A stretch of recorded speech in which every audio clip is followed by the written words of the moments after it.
So looking at the women's doubles, these are the last four, and they had some tough encounters, as you can see in the quarterfinals.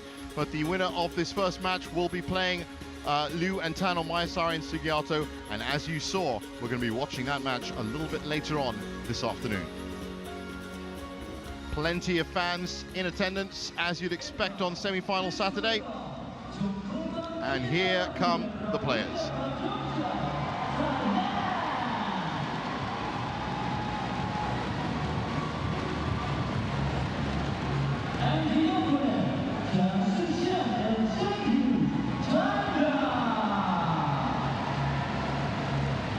Kititharakul and Prajongjai, last year semi-finalists for Zhang Shuxian and Zheng. Well, Shuxian is actually one of the defending champions, was playing with Liu Shengshu last year, and a good chance to make it back-to-back titles for her with a new partner, of course. Getting ready for the coin toss. Saw a couple of nerves in there, being the first match out here on semi-final Saturday, and Kititharakul and Prajongjai leading the head-to-head 4-2 last time they met at the French Open in 2023. Very honored to have with me in the commentary box once again Jenny Mares from the number 36 ranked mixed doubles pair, which I like to call Team Mares. Yeah, thank you very much for having me. Delighted to be here and very excited for semi-final Saturday. Yes, it's going to be fantastic, and you know, the first four matches that we're going to be covering, two of them, of course, are the mixed doubles semi-finals. That's your division as well. But women's doubles to kick it off. Before we get into their stats, have you had any? What was your standout performance this week? Ooh, tough question. I thoroughly enjoyed watching Kim and Zhang, who we're going to watch a little later today, their first round match against the Malaysian pair, the epic second set, 30-28. Oh yeah, that was amazing to watch. There have been some great results, I have to say. Now looking at Kititharakul and Prajongjai, well, two finals last year, both runner-up for them, and it's been second round so far in 2024. Both 30 years old, and they have been as high as 5th in the world, and that was back in December of 2022. This is how they got to the semi-finals. It was here in Somerville in round one. That was straight games. The Stoeva sisters, which I actually had the pleasure of watching, 43 minutes there, and of course the quarterfinal, that was a very, very tough match for them, but they came through. And now their opponents, Zhang Shuxian, as I said, the half of the defending champion pair, because she was paired with somebody else in Shengshu last year, and there's still actually a chance that they could meet in the final once again. Talking about the high quality of women's doubles teams. And this is Zheng, her current partner, and they have been so far the most informed pair in women's doubles, having of course come through quarterfinalists in Malaysia. So they had a good start. This is how they got to the semi-finals. It was Suin Lin in straight games, Puspitasari and Rose, the home pair in straight games, and then Frugard and Toyson also in straight games. So they are flawless so far, and they haven't dropped a game. Umpire for this one is Kumaril Lailia, and she's joined by our service judge Helen Punama Sari. We're just about ready to get underway here. And so Jenny, what's your call so far based on these partnerships? What do you think for this first match? Ready I think to play. It's going to be a very exciting game. From their last meet-up at the French Open, it was such a high-paced game. Both pairs didn't want to give away the attack, and it was very exciting to watch. So I'm hoping for another exciting matchup today. Well, that's what it's all about, especially with the Thai pair.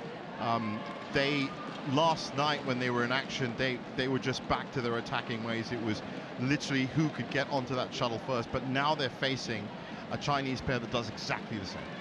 Yeah, the Thai pair are very strong. Their attack is definitely their preferred formation, and that's how they win a lot of their points. But as you say, in the Chinese pair, they are extremely solid, and the Thais are going to have to work really hard and be very consistent, especially in this drift. Yeah, it's going to be interesting to see how a defensive strategy would work in here. So the drift, as we've identified over the week, and it was actually your partner Greg Mares that did identify it for me, a bit left to right. and really a little bit diagonal as well. So as you see it, as you are watching it on the screen, really from the bottom left corner, a little bit up just before the top right corner. What it means is that the top right corner is very windy indeed, and on the left side, it's a safe bet if you're looking to land some winners. Yeah, you always got to think of it sometimes that right-hand tram line is out. That's sometimes, especially in the doubles categories, that's how the mindset you're going to have to have. So ready to get underway here. And on my left, Jongkongpan Kititharakul and Rawinda Prajongjai, Thailand. Zhang to serve to Jongkongpan Kititharakul. Love all. Play.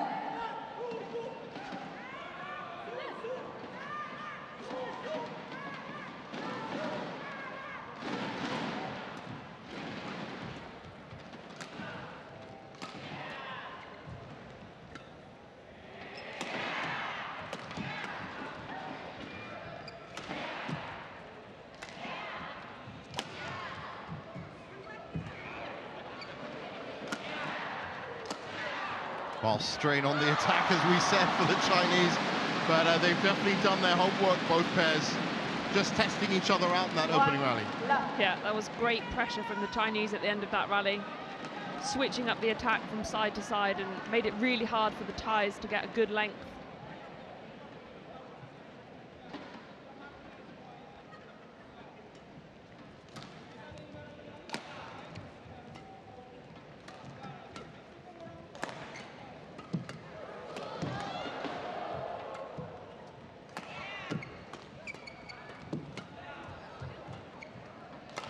Kititharakul varying her grip, and that was great pressure by Zheng Yu. Both tall pairs. They've got some height on them.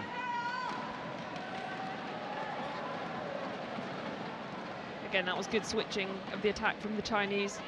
The Thais don't look quite settled in their defence just yet, but I'm sure as the game progresses, they'll definitely get more comfortable.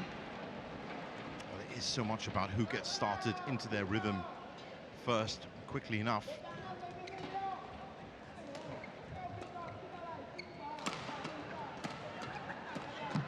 Some great defense from Zheng Yu.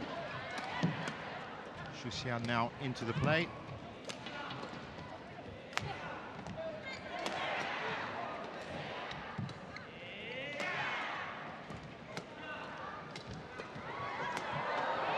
Oh, that's fantastic from Kititharakul.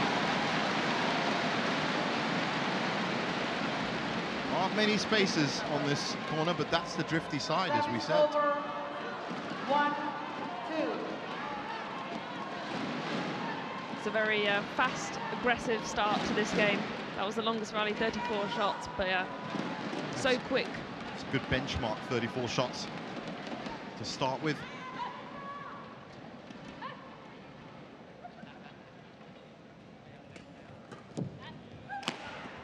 Zheng Yu immediately onto that.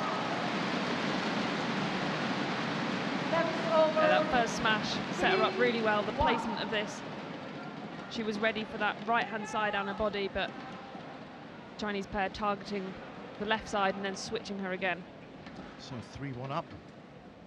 Good start for Zhang and Zheng. And again, Zheng with that good angle. 4-1. Well, in terms of world rankings, they are very close. Thai pair 6th in the world, and Zhang and Zheng 7th in the world. Play.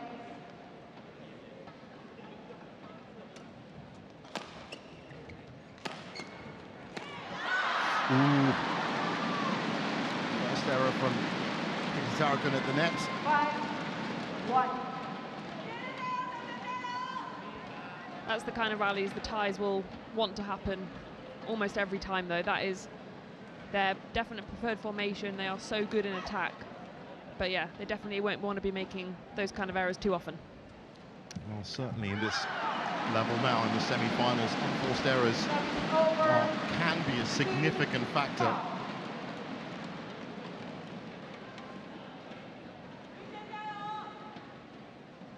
Chance here to cut into this 3-point lead.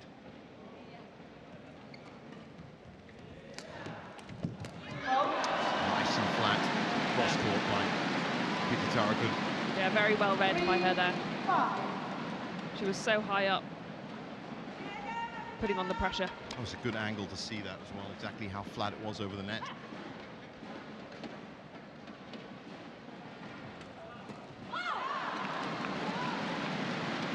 Just as flat from Zheng Yu. Over 6-3.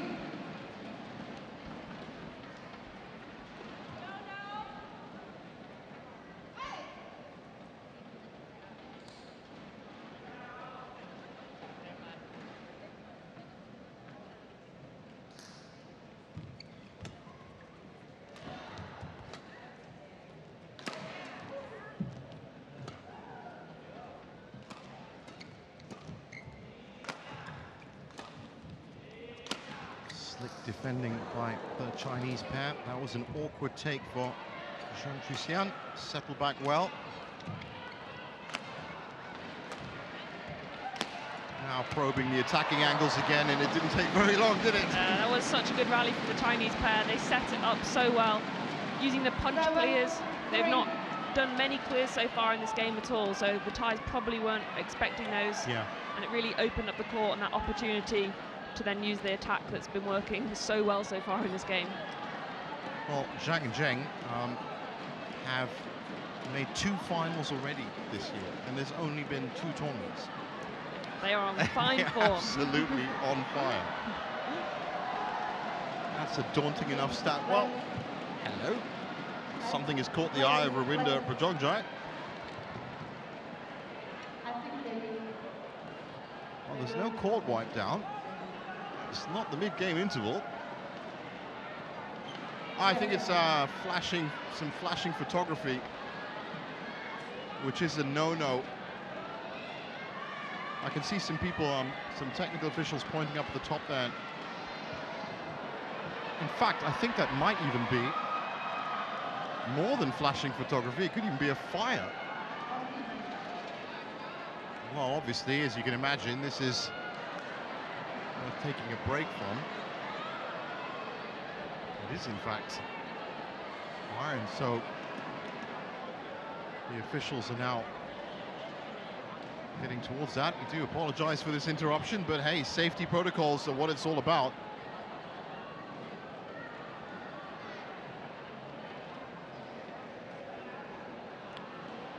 Well, chance for the players, of course, to get a little bit of extra coaching, but we're going to have to make sure that situation is taken care of. And I think the umpire has stated that that will be taken care of. So the match should continue. Well, Jenny, I'm pretty sure that you've never had that situation in your playing career. No, I've not. Hopefully that gets sorted very quickly, and the fans here and everyone can get back to concentrating on the badminton. Yeah, I can tell you now, while the badminton is happening, I'm keeping an eye on that, and there are a lot of officials that are moving up towards that area, and I think they are going to be taking care of that. So, let's hope the players can get back into their rhythm.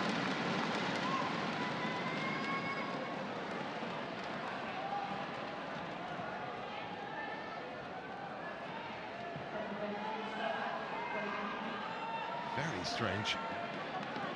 I think Kititharakul is still a little bit phased, as anyone would be. You can see Rawinda Prajongjai still looking up towards that corner. Yeah, you often, when you're preparing for matches, you'll go through a lot of scenarios of things that you have to prepare for, different distractions. I'm sure this probably isn't one that they've prepared for. Let's write this down in pen in the book. Well, I'll tell you now that there are fire extinguishers that are going up there. It's something I never thought I'd say at a badminton event, but they are making their way up there now. I think it's a question of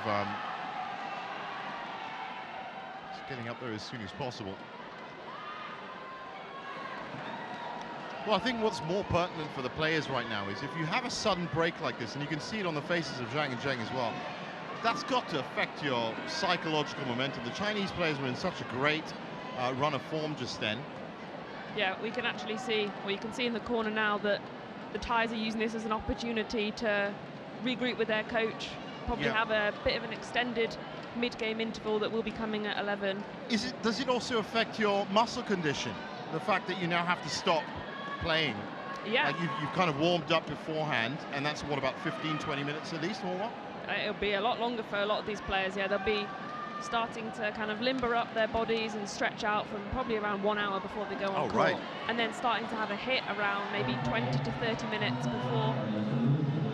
But yeah, now that they're both sitting down, if I was them personally, I would probably be asking before play resumes just to have a bit of a hit around. Yeah, have another knock up, maybe get some stretching as well, Yeah. But yeah, definitely an unusual circumstance. But a lot of players will have to deal with breaks in play. Like if a player is injured, then they will have maybe a couple of minutes where they are waiting around for their opponents or their partner, if they're playing doubles, to have that injury timeout. So what you're saying is it is actually a part of your training to be versatile enough and be ready for kind of situations like this. Obviously not situations exactly like this, which really I think this is going to be one to tell the grandkids, really. And looking at their body language here, if you look at both players, they are just waiting to get back into it. So if you have just joined us and are wondering why all these players are sitting down, well, there has been a bit of an incident in the Istora Senayan. And while actually we're on this is actually going to be the last time that the Istora Senayan is used for badminton. This is such a famous arena. But they've just built a brand new arena called the Indonesia Arena, and that's also within this complex, Gelora Bung Karno, which has double the capacity, because I think you would have noticed this week, there's always about 2,000 to 3,000 people that are sitting outside trying to watch the matches. Well, it was built for that. So I think everyone's going to remember the last time the Istora Senayan was used for exactly this situation.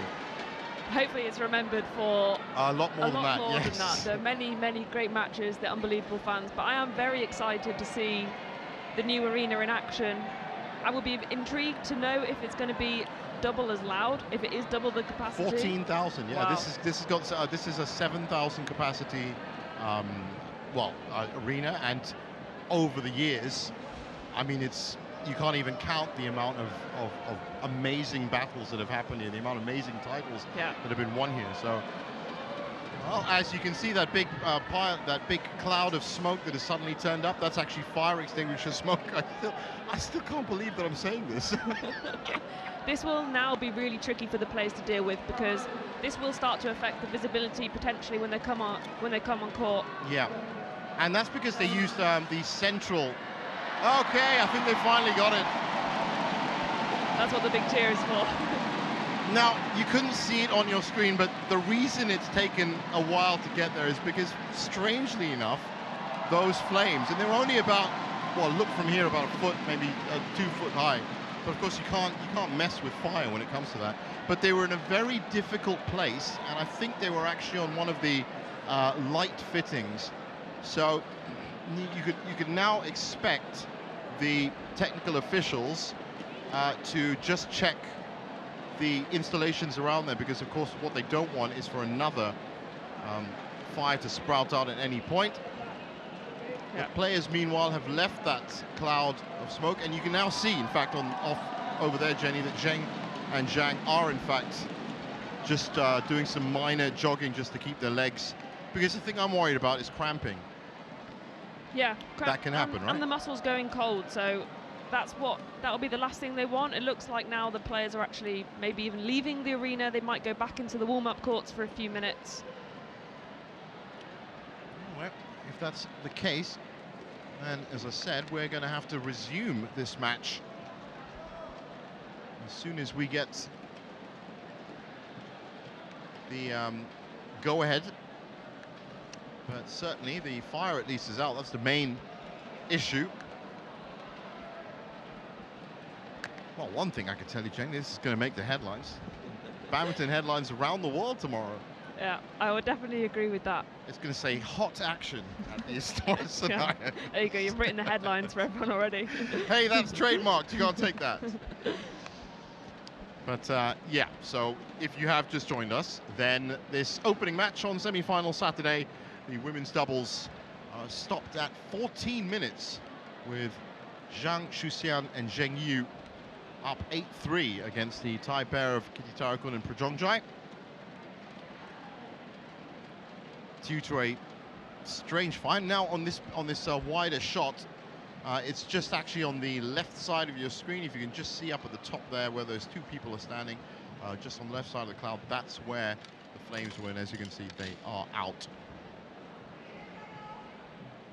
Yeah, so we've just seen the players now, they're just running away into the practice area with some rackets, so they'll be going probably to keep or get back warm. Yeah. And then when it's all... And I think it's because of that, as you said, because of that cloud of fire extinguisher, that's probably going to dissipate. It is dissipating now.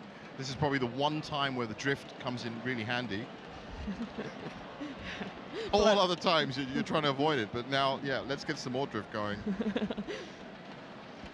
Well, once again, hats off and real, thanks and praise for all of the logistical staff that have got onto this situation as quickly as possible here at the Historic.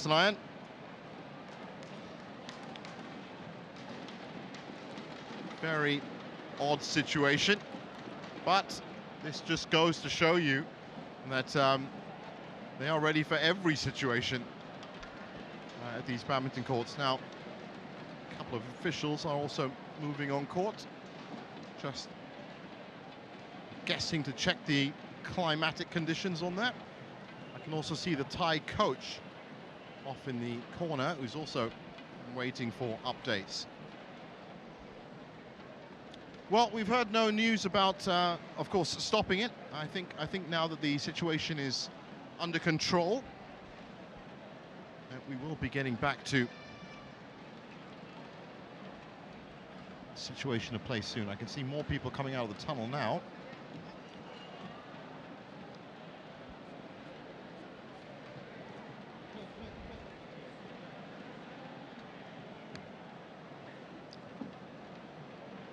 And of course, there are a number of different checks that have to be made now because of this situation.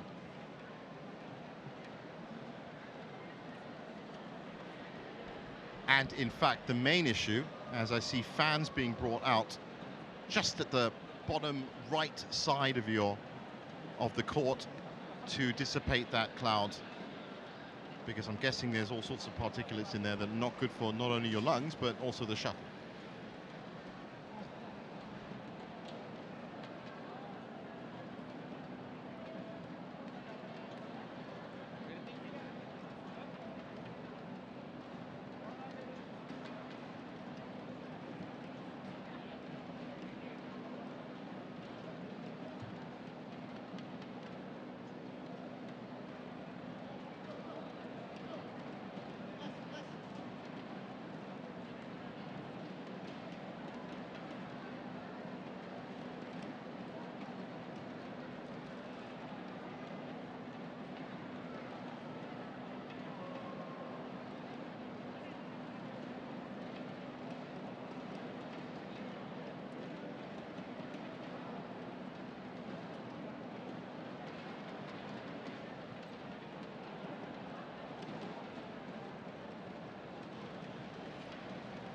So, once again, masks on in the Historic. But this time not for any medical reason. The fans have been brought on. And I don't mean these fans, I mean actual fans have been brought onto courts to dissipate the extinguisher cloud. And I think there's a lot of that dust has actually settled on court as well, so they're probably going to give it a mop down. Yeah, that looks very dusty at the moment, so that will have to be all wiped away so it's not slippy for the players. That would be the last thing we wanted. Well, yes, as I said, we were talking about their physical conditioning and how they are now currently on the practice courts, keeping themselves, in shape as best they can for a situation that nobody expected. But once they get back on, what you don't want to see is injuries. Yeah, exactly right. And it will be really interesting actually for how both pairs come back out, because we saw the Chinese pair come out really strongly and they were on fire. They were literally on fire. We can't get away from that term. That's Sorry, that was a terrible pun. but apt. Yeah, but it will give this break will give the Thais some time to regroup and reassess their strategy and what they were potentially doing wrong at the start of that first set. Were they doing anything wrong, do you think? They looked like they were being probably too defensive for how they would have liked to play. I think from when they played each other at the French Open, the Thais, they were on the attack probably 80% of the rallies, and if they were on the defence, then they were trying to change into the attack within only 1 or 2 defensive shots. They might do one lift, one more lift to another corner, and then they're trying to block. Whereas today, so far, it looked like they were lifting, and then because of the drift, and it is quite difficult to keep lifting in here, they were lifting shorter and shorter and shorter, and the Chinese eventually got through and got the winning shot. Well, looks like it might be a very interesting match, or continuing match. Now, there's been a 6-minute break. In fact, the clock has started again, because they do have to take that in. The vacuum cleaner is now I'm sorry, I do apologize, but you just don't expect to see these things. But again, it is testament to how well prepared these logistical experts, I should say, are in terms of taking care of the court. Yeah, and they're giving that court a great vacuum now. They're doing everything very diligently, which is very good to see, quickly and efficiently. Well, there have been some other situations I do know of. I was once at the Vietnam Open, and it was a very, very lucky situation, but action was happening on court 1. It was semi-finals. It was at court 2. The ceiling fell in. What? Thankfully, there was nobody playing on that court at the time, because it was semi-finals, but the ceiling literally fell down, rocks, rubble, the whole lot, and that was, as I said, I mean, it doesn't come close to here. You couldn't continue after that. They had to cancel that day because of, you know, rubble or what else. But yeah, strange things happen in sporting arenas, and you know, you can, when you're watching the match, it's so often that you think, because it moves so fluidly, that they just step on the court and do it. But everybody on hand, the 9 judges, the technical officials, the umpire, the service judges, not to mention, of course, the hundreds and hundreds of BWF officials and staff that are all here. And of course, let's not forget the things that some of the fans, you know, dedicated fans would know about testing shuttles. That has to happen as well at every tournament, right? Yeah, every day before play starts, they do test the shuttles, make sure that they're the right speed, because you never know with the, like today in Jakarta, it's raining quite a lot, so the outside air temperature does affect the speed of the shuttles.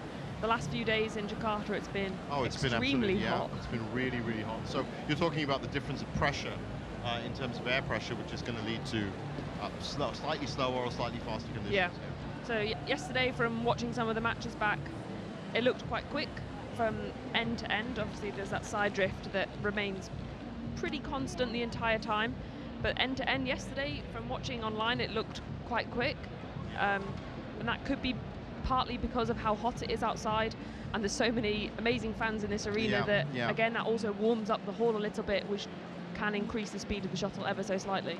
Well, as you can see from your screen, if you have just joined us, then once again, there has been an interruption to this first semi-final here on semi-final Saturday at the Indonesia Masters 2024, brought on by a small electrical fire in one of the setup of the light systems. That's been taken care of now, but as you can still see, some fire extinguisher. I don't know what, I mean, is it gas? I would guess it's, you know, just fire extinguisher particulate in the air, and that has to be cleaned. And of course, the court has to be cleaned before we can resume play on here. But at the break of play, the Chinese pair of Zhang and Zheng were 8-3 up against Kititharakul and Prajongjai. We're hoping for a resumption of that game just as soon as possible.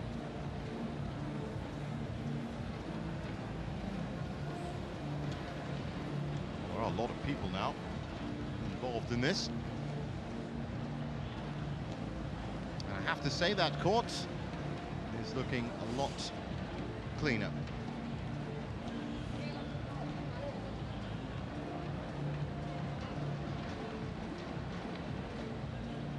Well, as soon as we know when the players are coming up, we will let you know.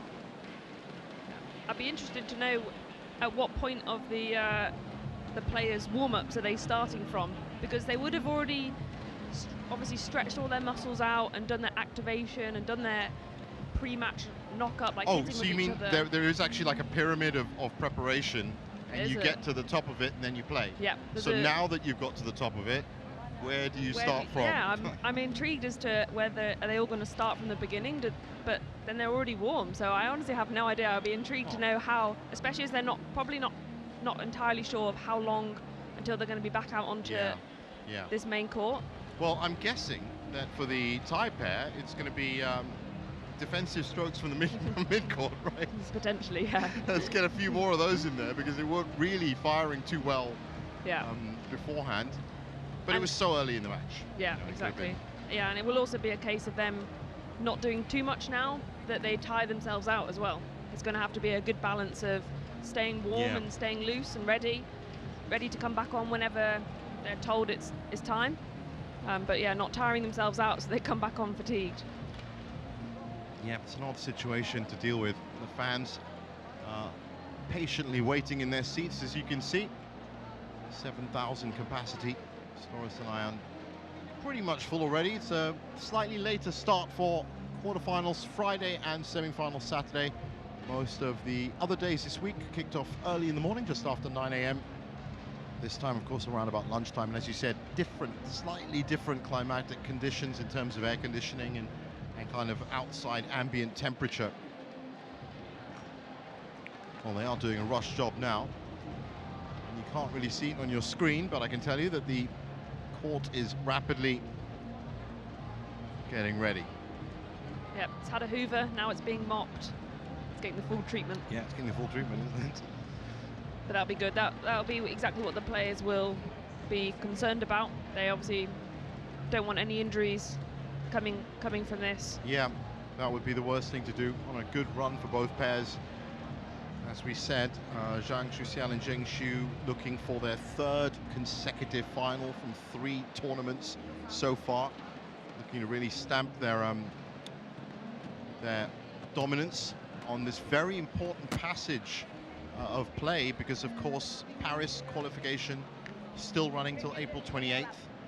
And you know, I was talking to Greg about this a couple of days ago. It is so complicated for most people to understand Paris qualification as to how it goes. As I understand it, it's countries like Japan and China that have multiple entrants in multiple categories that have the biggest to kind of lose or risking the most, because take women's singles in Chinese badminton, Chen Yufei is pretty much a buy-in.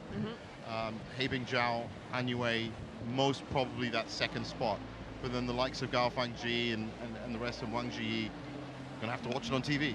Yeah, Olympics is a very tough tournament event for the countries that have so many pairs or players in the top 10 to top 15 in the world.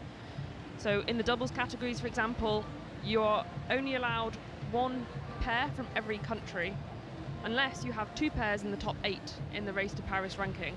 So currently in the women's doubles, there's Chen Chun-Chen and Jia Fan, who are the number 1 spot. The buy-in.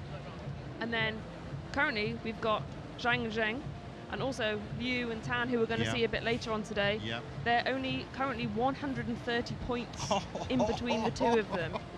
So I had no idea it was that close. It is insanely close. So it's now at the point, only a few months out until the end of the qualification period. It's not every tournament counts, it's every round in every tournament counts for these pairs, because only one of those 2 pairs will be able to go. There's no chance they're going to overtake Chen and Jia, they're too far ahead of them. So one of those 2 pairs will be able to qualify for Paris because they're within the top 8. Wow. But only one of them, so they are in competition against each other in every round. They're such close compatriots as well. They train all the time, obviously, together. Yeah. There's been a lot of press and articles about, you know, this competition, and the press is kind of trying to pitch them against each other, and they're like, no, we're just we're just playing and we're going to have the best seasons that we can. Yeah. But, you know, when it comes to Chinese badminton, the best seasons they can essentially means 2 finals in 2 events and hoping for a third. So once again, if you've just joined us and we're expecting to see the first semi-final, well, it is on. It has started and it's currently locked at 8-3 the way of Zhang Shuxian and Zheng Yu, the world number 7s, against world number 6, a pair of Kititharakul and Prajongjai. It has been, of course, stopped because of an incident that happened. There was a small electrical fire that has been taken care of, but the result of that fire, which is of course fire extinguisher and dust, and means that they're just doing final checks on the court, and the players are actually off in the practice court right now, trying to keep their momentum, physical momentum, I guess, psychological momentum. We're going to have to see what happens, and it's hoping that we're going to restart soon enough. The court, Jenny, looking pretty good now. Yep, they seem to have almost finished on the main court now. They're wiping like the seats down and the boxes and the boards, the A boards at the back with the advertisements on. So it looks like they're potentially on the finishing touches of cleaning the court. Had a good dust, and now has had a good mop down as well. And I guess at some point they are. I mean, there are going to be strict rules as to the level of the playing surface, official rules, and I can see some BWF officials actually now coming on to have a look at that. But at some point, they're going to have to say, right, that's good enough, we can move on. Yeah, definitely. And it looks from up here like they've done a very good job, and from up here it looks like they probably could be ready to go very, very shortly. Very, very shortly, yes. Yeah. And what's, of course, really good to update is that fire has been 100% taken care of.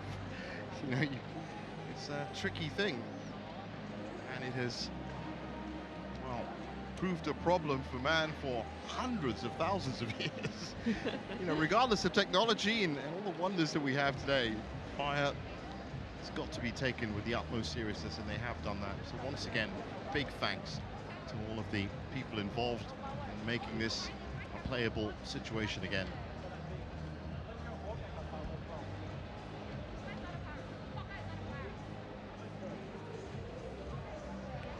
Certainly a few less people now. And there, the fans again waiting patiently. They've turned up in droves, as they have all week. Actually, the turnout's been fantastic this week. There you go. We can have a look at the court that we've been seeing as well. You can just see the final mopping happening. And that's pretty much the exact view that we've got from up here in this great commentary perch. Yep, they will of course have to wait for any of that mopping just to dry fully before the players do come back onto court, but I'm sure the BWF referee will be informing the players when they're 5 minutes maybe out from coming back onto court, so they can do their final preparations before they do make their way back onto this main court.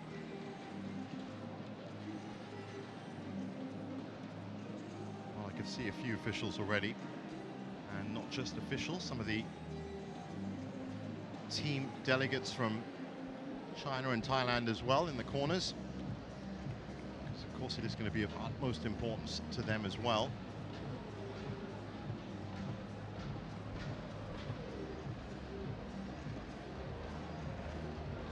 I can see deep discussions actually going on in the China bench.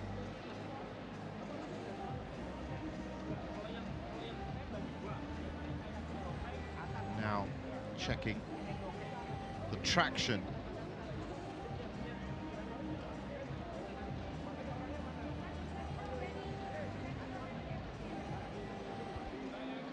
Looks like they're almost finished. Well, it really does put things in perspective. I mean, during the match, of course, you've got, you know, wipe downs for little pools of sweat that might turn up or drop off, and here it's a little bit more than just a pool. Yeah, to clean the whole court is quite a large area. Yeah, I'm sure they would have liked to have a lot more time to do it as well.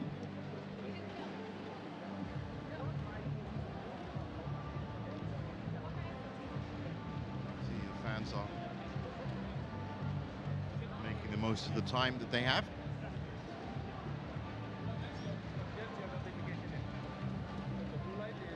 So it's just front court now on the near side Looks like it's drying down. The other side, far side, looks pretty much fine. Giving all the fans a nice, quick break for lunch. Yeah, absolutely. Now they can settle into their seats, ready for a few hours of hopefully amazing badminton action. You know, continuous. Yeah. Continuous badminton. Hopefully continuous. Well, I think that's the whole thing, isn't it? Well, the scoreboard's come back. That's good. It's been cut to 11, and from the cheer, I'm guessing that we might be very, very close now. As you can see, we now have live pictures from the court again. And you can just see them drying off just that front court area on the left side.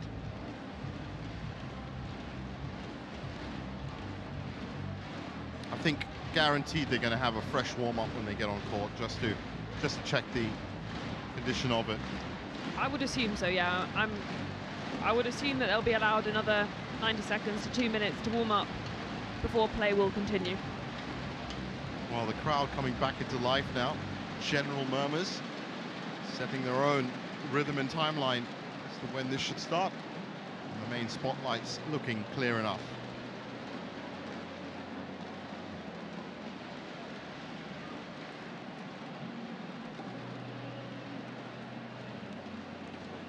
Well, it is amazing what can happen when everybody puts their focus together. And that has been a Herculean effort by everyone involved to take care of, well, it's just an unbelievable force majeure kind of situation that you'd never expect. So well done once again to everyone involved here at the Indonesia Masters.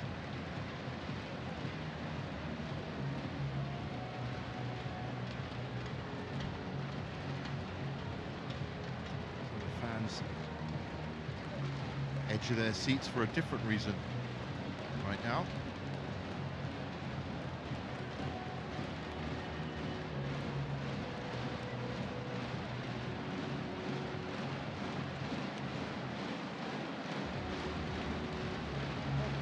BWF official on court, checking the traction again.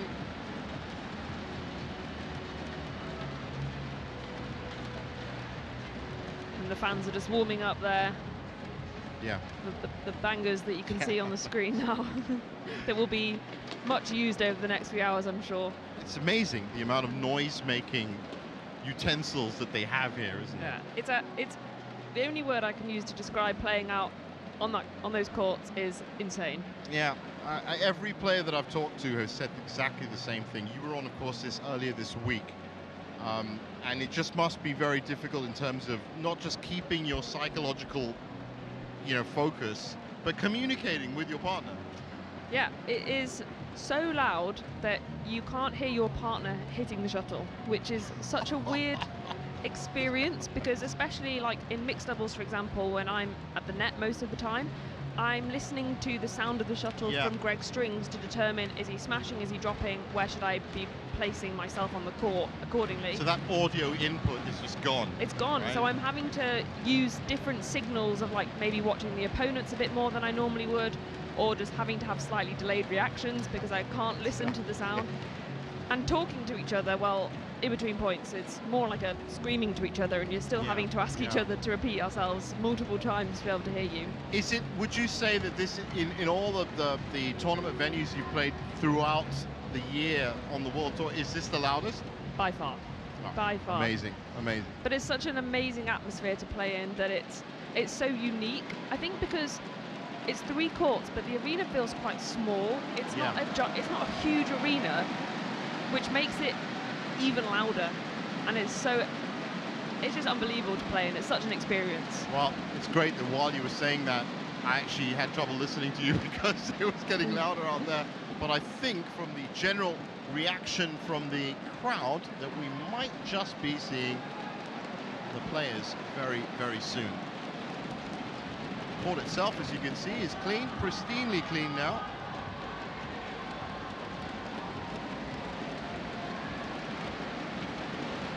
Still a couple of discussions happening just off the bottom right corner.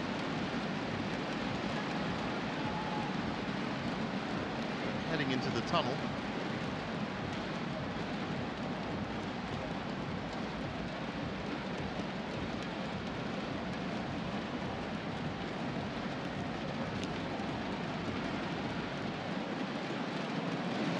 Yes, I think we are going to get a continuation very soon. Yeah, it looks like the tunnel has been cleared. There's nobody around that area now, so hopefully they'll be appearing soon. These are the indicators you have, right, that the players are ready to go. You're a very prized lot. You are. We always take care of you like that. Yeah, for sure. So, once again, if you have just joined us, the semi-finals Saturday here at the Indonesia Masters. Interrupted at, well, the time's been changing, but now it's 17 minutes. It did actually say 11 minutes into the first match on court 1 between the Thai pair, Kititharakul and Prajongjai, and Zhang and Zheng, who are leading 8-3 in the first game after a very bright start. And a small incident that needed, well, a fair bit of solving, shall we say, in terms of, I think here it was an electrical fire. The fire's been taken care of, the court's been cleaned. Should be ready to get back to action very soon. I mean, it's always good a situation like this to just remember or see the valued work of so many different people that are behind the scenes. Yeah, they were onto it very quickly. Seemed like it was all hands on deck, and they sorted it. Well, it was a difficult position for that electrical fire to happen. So yeah, and they had to have a think as to how they were going to approach it. Yeah, because it's they're building the badminton specific lighting. There's like a rig above the court. It's very high above the court, so yeah, it's not visible on the camera. But for courts 2 and 3, which aren't in play today, it seemed like the electrical fire was on the lights rig for court 2. Miles and miles of electrical cabling that go into these big arenas. And Stora Senayan, of course, has not just been used for badminton. It's got one of those setups that was used for music concerts and all sorts of sports over its time.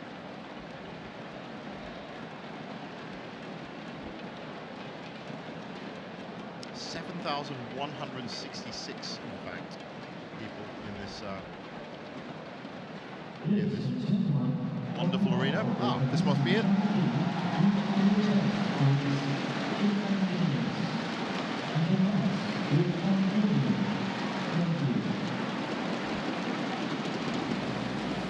Well, there's an announcement, and I think we might be ready.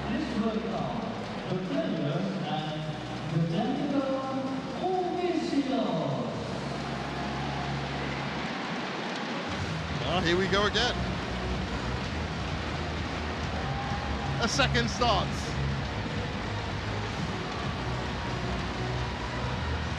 Outcome for once the players and the technical officials and the umpire.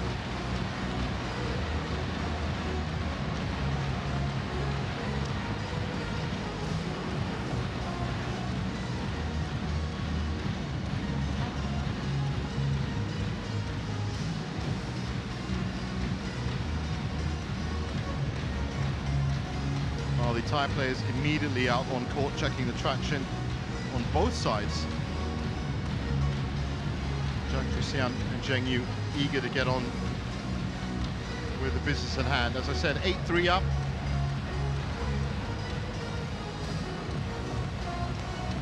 And as is expected, a brief warm-up.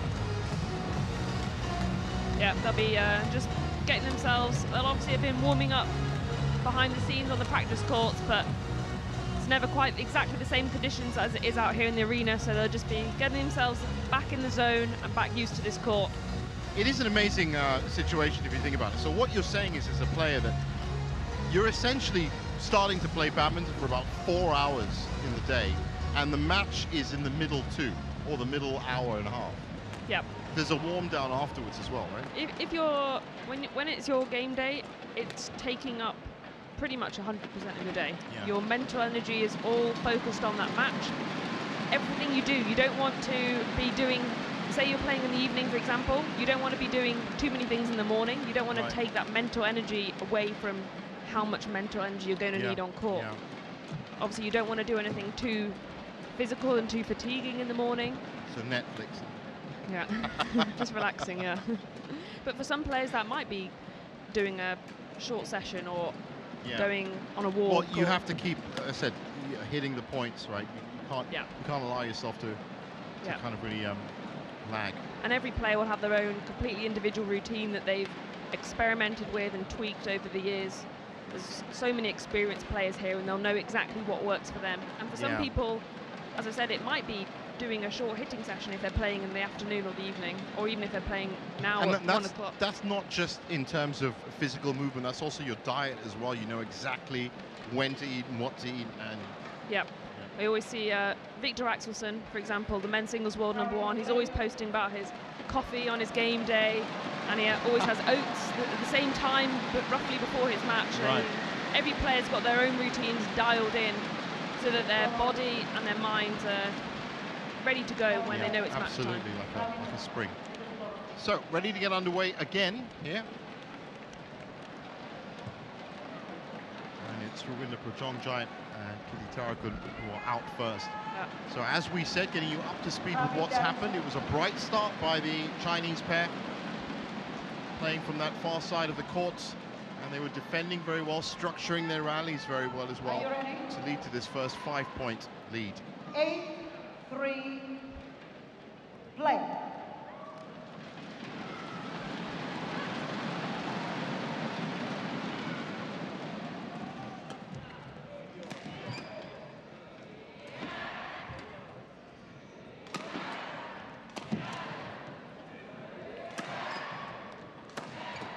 Straight onto the power for the Thai pair.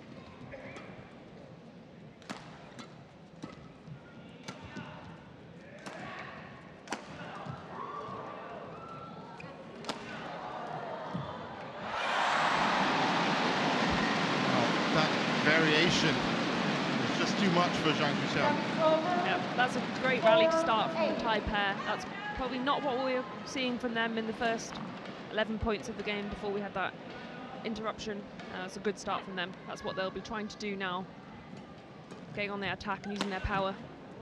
Well, the clock has been amended to reflect that interruption, so currently 46 minutes this match has been running.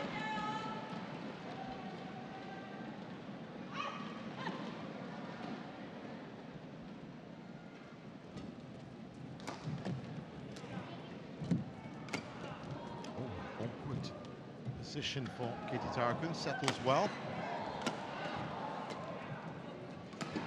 Zheng Yu doing all the defending right now. And when asked, Zhang, difficult shot to take though, the outside. Yeah, that is perfect placement. And these are the rallies that the Thais will want. They're using when they are defending, but they're only defending for 1 or 2 shots, and then they're trying to step in and counter-attack. Right.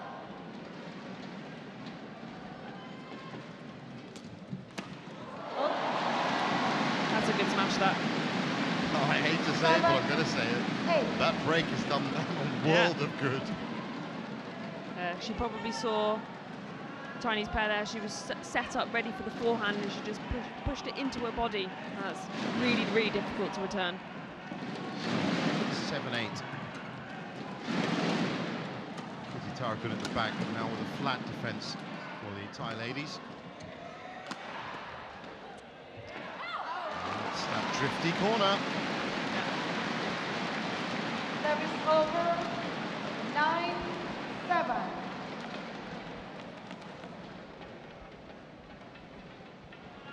So 2 points away from a break, which seems a weird thing to say after having one, but that is the rules. That's an unbelievable get from Prajongjai there. 8-9. Great net cord, and then she's just... Oh, yeah. Oh. Took it really late as well. Yeah. I think she tried to lift it, but the net cord kept it at the front court. Everything working for them right now. It's a deep serve from Kititharakul.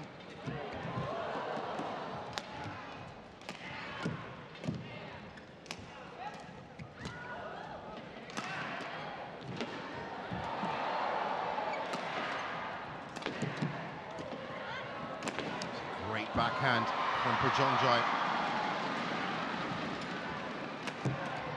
Oh, just couldn't keep it high enough. So, on the brink of the mid-game interval. Yeah, we're back into this flat and fast pace of the game now. The Chinese maybe came out a bit slower than they would have liked to after that interruption, maybe a bit too passive and defensive, but now they're getting back into this drive game where they are so good.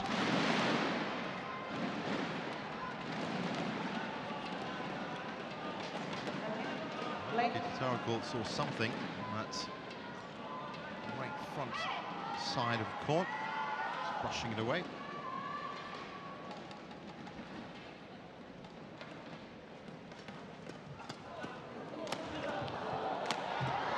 It's big power by Zheng. Great defense.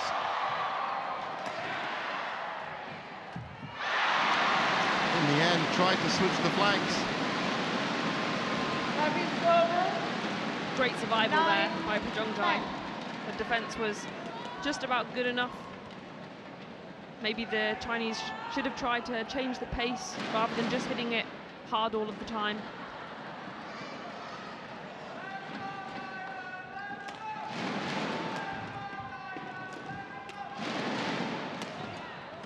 Well, they have come out fighting, and from 8-3 down, 10-all. 10-all.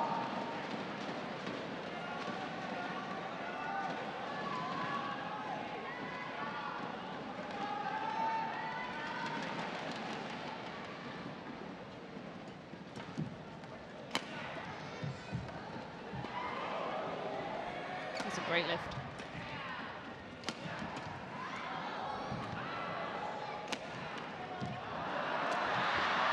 Zheng using her height. That was a great combination. Reacted well, and they go in 11-10 up at the first break.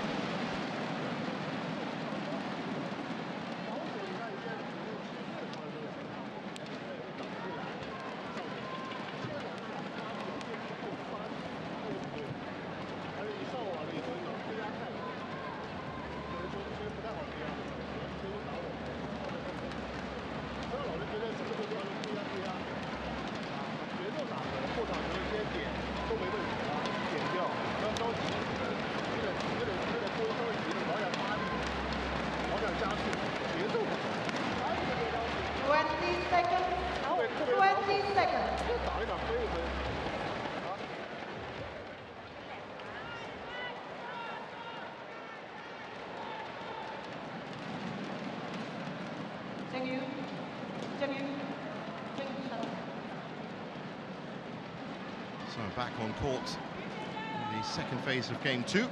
Oh, game 1, sorry. I keep looking at the time, I'm thinking it's game 2. It's 52 minutes on the clock. Could be game 3 in some games.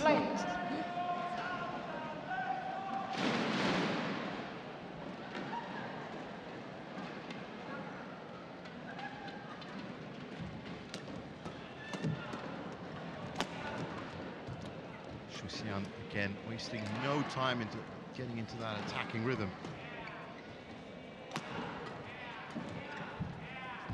Kititharakul and Prajongjai have to keep any lifts to the back line. Such good movement forwards there. She saw the opportunity to hit one lift and then a drive, and then she was straight in. The ties were backing off. Such good vision. 10.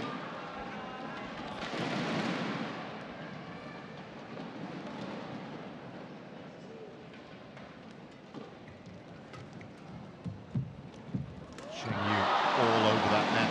Yeah, that was sharp. This was not backing down after the serve.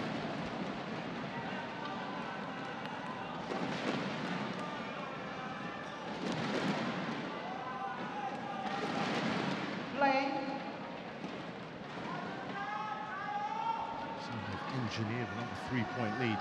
And done it in a very structured way. A deep serve.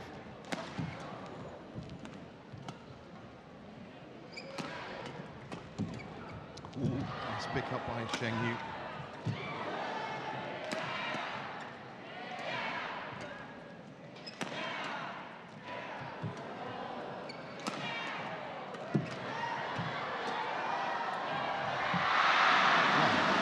Amazing defending from Shuxian. Yeah, her defense is keeping them in these rallies at the moment, and she's just created enough power on that last one to push it over Prajongjai, who was pushing forwards, and she was expecting another drive to the net. So that was a perfect vision. It was also very odd takes for her defense. They were trying to place it into the body. Yeah. She was just shifting her body position enough to get some kind of racket onto it. And that's what she does very well. Finds the angle, and it's a steep smash down.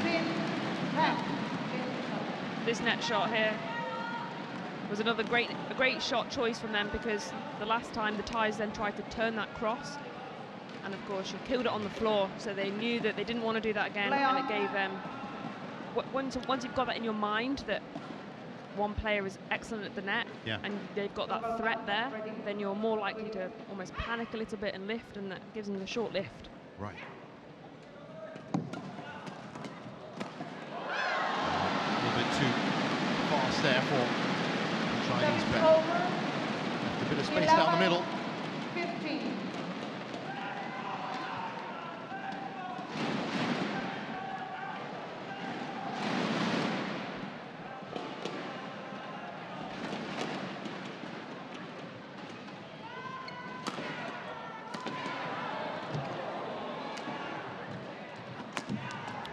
Variation from Shuxian to reset herself.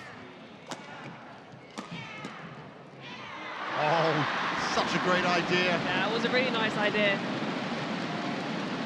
But on those soft ones, you have to be, your touch has to be perfect, and it was just a little bit too soft. Yeah, just a bit too delicate. Great idea though, and so the Chinese pair running away with it once again after immediate, once we restarted this match. The Thais did come out fighting, fought back from 8-3 to 11-10 at the break, but now Zhang and Zheng beginning to turn the screw. Oh! Great how they got back into position after that. That's a good shot. Absolutely on the run. Great from Zheng. 17-11. They're lifting so well at the moment, the Chinese pair. Every lift is really accurate and right into the corners. It's making the Thais move. That shot there especially was fantastic. It made her take a late backhand, and then she was late getting back into court because she was under pressure. So 17-11.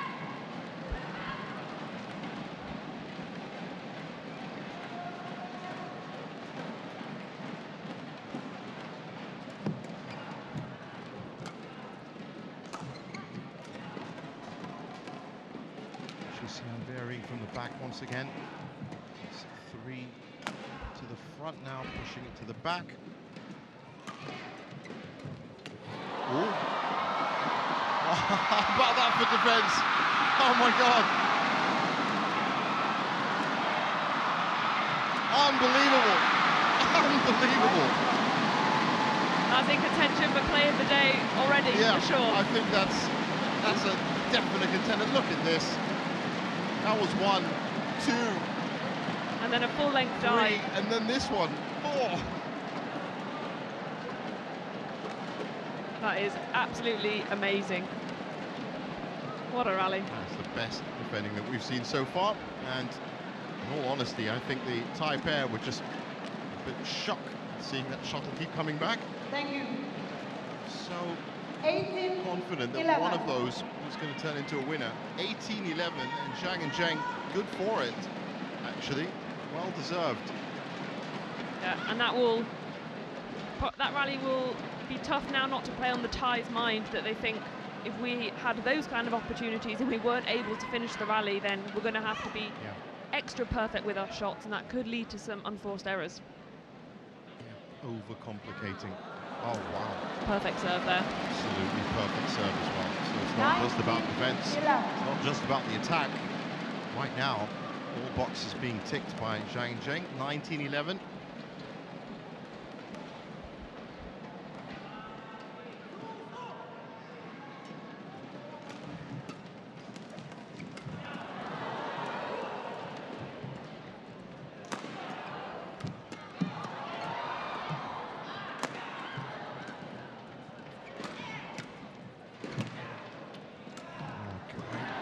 Movement from the Chinese pair again.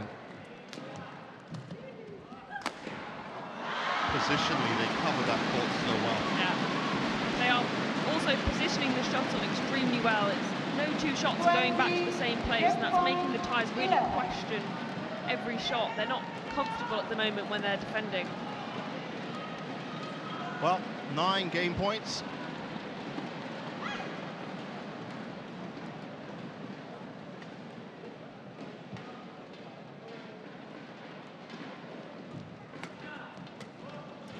Zheng again, quick, decisive from mid-court. Good rotation. She's now up front.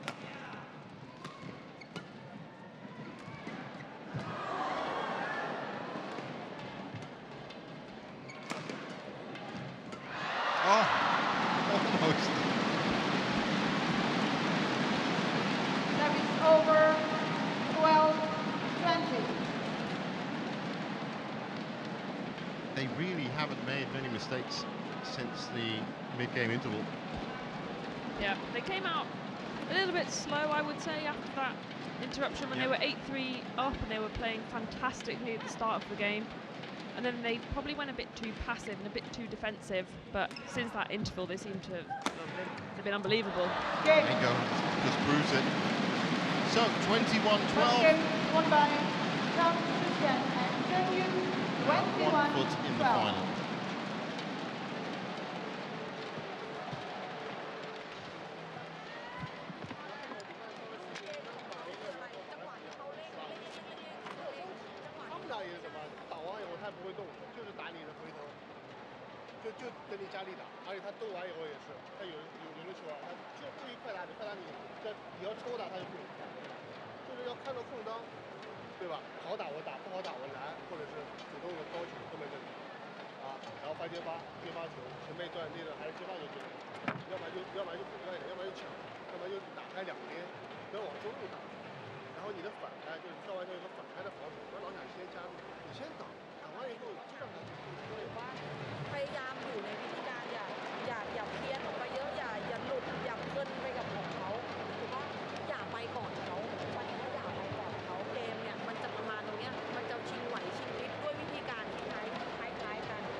Players back on court.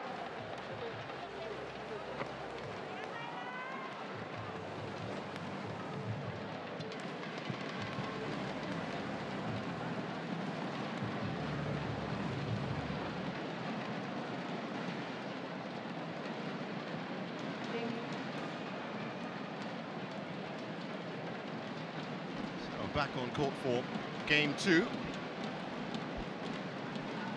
I think what's interesting here, Jenny, is the fact that talking about the drift, that Zheng and Zhang were actually playing at the better side of the court just now. Yeah, they were dealing with the drift fantastically. We didn't see any errors. We didn't see any errors from them that were caused by the drift. And credit to the Thais, actually. I think we only saw 1 or 2 from them also. So shows how experienced all of these players are. Yeah, and of course playing throughout the week, they would have got a better read on it. It really is about adjusting to slower conditions here. in Indonesia. Plus. Well, I think that serve was too high. And also, flash photography, which is what I thought that interruption was at the start. This time it really was. I think everyone's happy that it was just something you could switch off.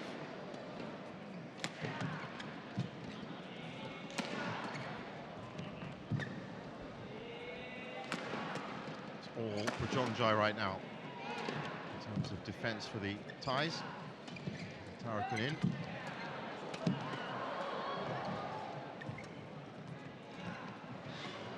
Wonderful movement by Zheng and Zhang.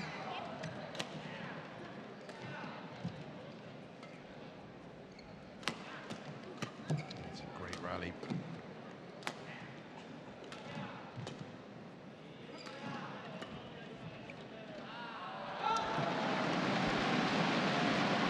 As reads go on the back line, you don't get more confident than that.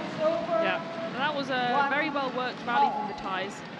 I would say in the first set, the Chinese pair, when they were lifting, they lifted once, and then almost straight away they were trying to drive the shuttle hard back through to the backcourt player, but in a flat trajectory.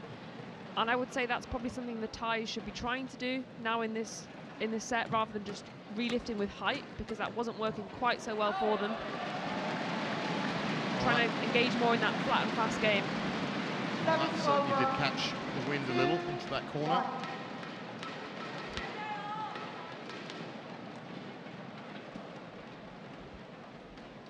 Well, technically, this is actually the first lead. It's only 1 point. It's gone back to 2-2. But even they were 8-3 down in the first game. They took it up to 11-10. So you want to lead there. Then, of course, China pair raced off to that 21-12 win in game 1. And I think that would be great for the Thai pair if they could engineer a 3 or 4 point lead and give them a great deal of confidence. Yeah, definitely. And they need to, and even if they can't get a 3 to 4 point lead, they need to stay with the Chinese at least, within 1 point for sure. Because as we saw at from 11 in that first set, sorry, once they can race off. Yeah, they really do. So that is job 1 for Kititharakul and Prajongjai, is to keep pace, defend these relentless attacks, try and steal this second game, force a third.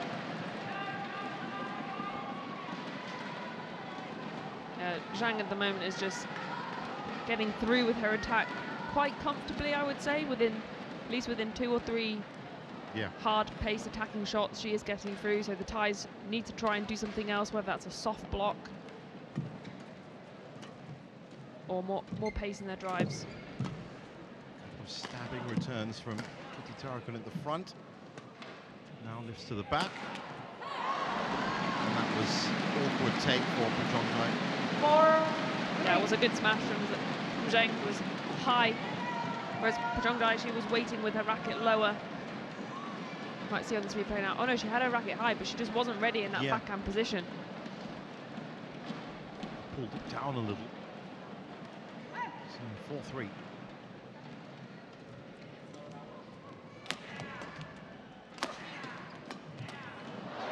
That was good. Very nice. Kititharakul up at the front. 4-all.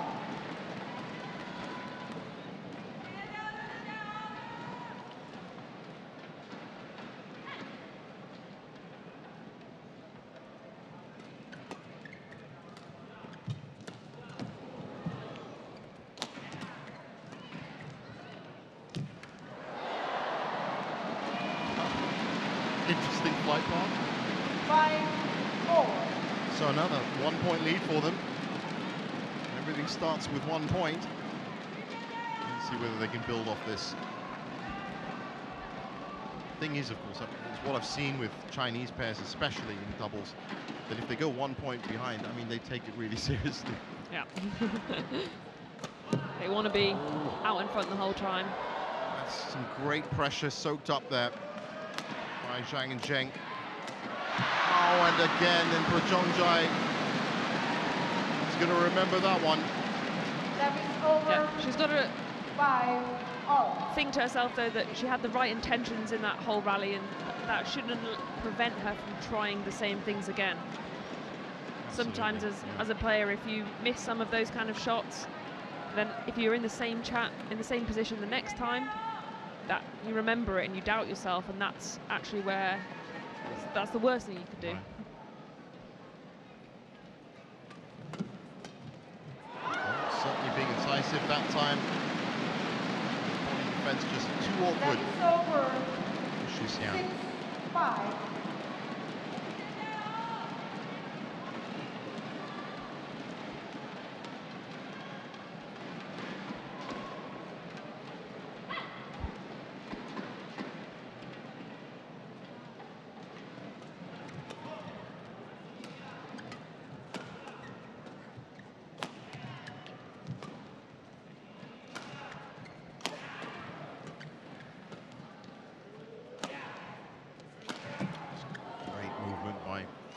Zheng soaking up the pressure once again.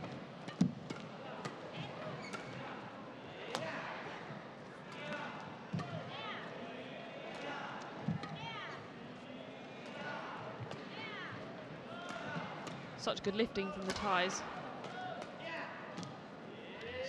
Great rally. Oh, that was wonderful for Prajongjai. And that's the kind of work rate that they need to win 1 point against Zhang and Zheng. Yeah. Working them left to right at the backcourt, and then when they do get the attacking opportunity, using a good variety. That was such a nice shot. Just caught flat a little bit in the backcourt, and that was it. And that replay just really showed it. 45 shots is our new benchmark for longest rally.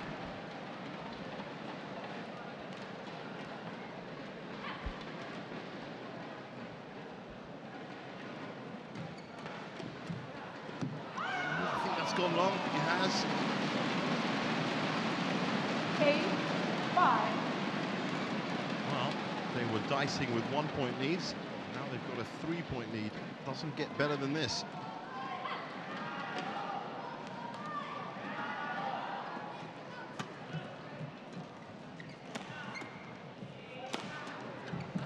A wonderful movement by Zheng. Just again. That corner, very windy. Yeah, it just looked like it was fully her fault.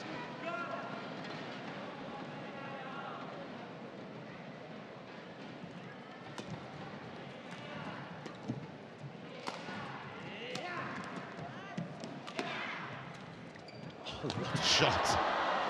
That is technically so nice. Bit of deception on that. Well, we're both looking for this. Look at this. Steps in. She almost hits a reverse, but below the height of the net with her racket in a vertical position. That is technically so difficult to do. Oh, well, we saw the end of it in the replay, but I think, yes, fantastic. So, and 6-9. She used the drift to her advantage there. Yeah, that's as I said, the safe corner. Thank you. Just to make sure. Thank you. But from that grip and the way, I mean, it could have gone anywhere. 6-9. I mean, certainly if I hit that, it certainly would have gone anywhere. It wouldn't have been replay worthy. This is an important couple of points now Yeah. for the Chinese pair to try and close the gap before the 11 interval. Play.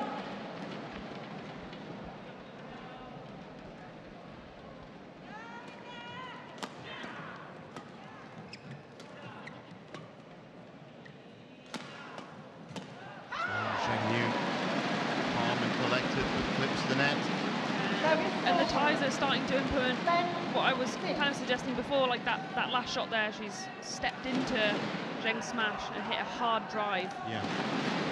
Which means Zhang, she can't intercept it. Oh, 2 mistakes, and this is the confidence booster that we were talking about. Kititharakul and Prajongjai 11-6 up at the break.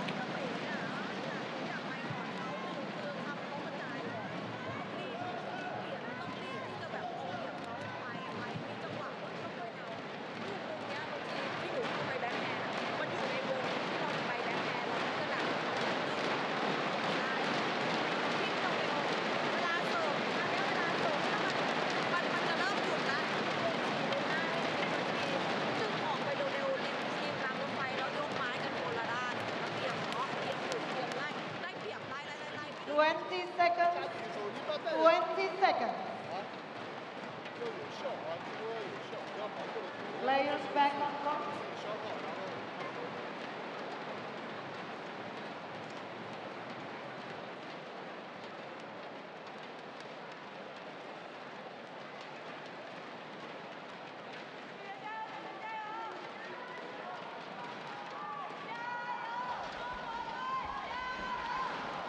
Well, 3 of 4 players back on court for this all-important second phase of action in game 2. And let's be honest, it's not beyond the realms of 11, possibility that 6. Zhang and Zheng close up this 5-point gap. Play.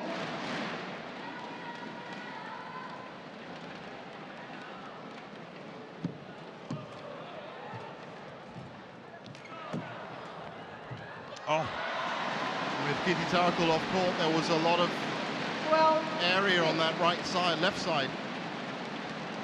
But quite an ambitious shot there. Zheng, she was so late. I think a lift to reset the rally might have been a better shot choice. So much always is about patience, finding that right opportunity. That's gone wide. One of the first mistakes we've seen from Kititharakul and Prajongjai in a while now.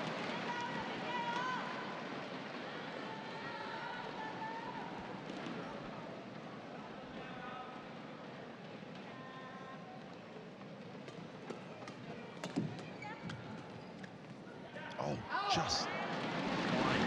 Well left. That's the drift again. Yeah, it really is. So 13-7. As I said, doesn't get much better than this. What an opportunity.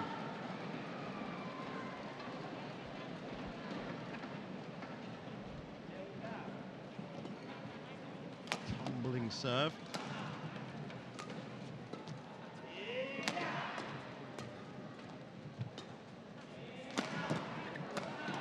Oh, that's great play.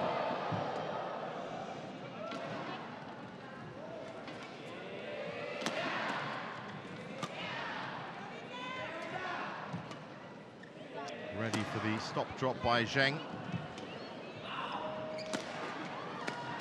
Oh, they were probing the attack, looking for a way in. Yeah, they kept the pressure on just one player there to really make her feel uncomfortable. And that last smash was a really high one, which is quite uncommon, but is a good shot choice sometimes when a player see how low. Again, her racket wasn't quite ready in that unorthodox high position. And it set up Zhang at the net. So service back with Zhang and Zheng. 13.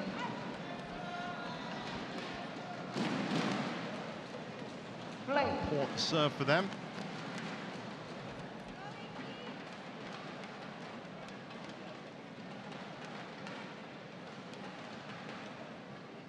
Play on.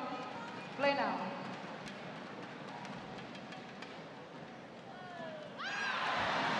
Lots of time for a service error.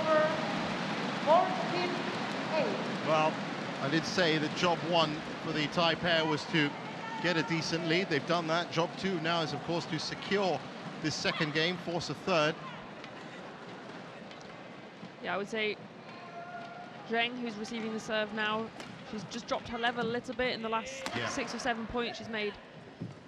A couple of mistakes. Yeah, in her books would definitely be what she would deem to be unforced errors, and she'll be looking to cut those out and stop that as early as possible. Well, that was very well placed by Prajongjai. The crowd getting behind them now.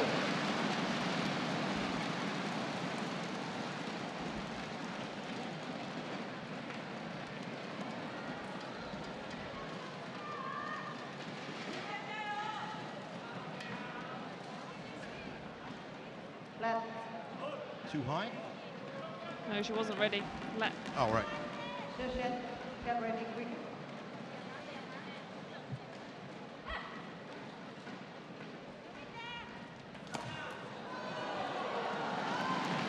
What a return. Yeah, that was perfect placement. 15.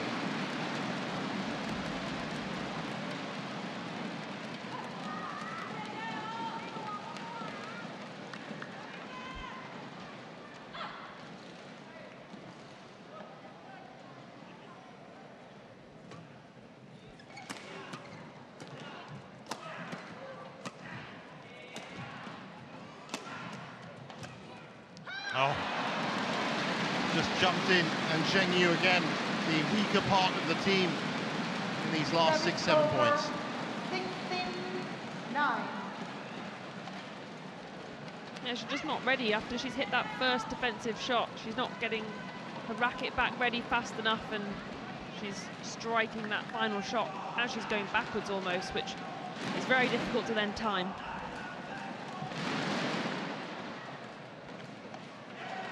And that serve has now gone long. 17. Well, there was a time in the middle of the first game where I did actually say service was perfect, attack was perfect, defense was perfect. Now all three of them for Zheng Yu have a little crack in them she's got to fix. I did notice in the mid-game interval that she was sitting down a lot of ice packs. Didn't look particularly happy. It's been an odd match to manage. Oh, what a wonderful that's drop. lovely. Outstanding. Service over. She saw 17. there, she started to move back, and last minute adjustment. Fantastic vision. No power on that, just Yeah, there's such good control of the racket to be able to play that. Just let that. Oh, good snap back return by Kititharakul. And they are looking good to complete job 2, securing this second game. 18-10 on serve.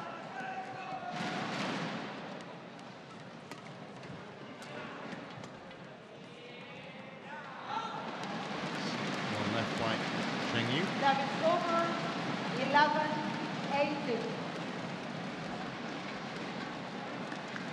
It's important now for the Chinese that, of course, they could still definitely come back and win this second game, but it's looking like we might go to a third set, and it's important for them now to get back into the right game style and the right tactics.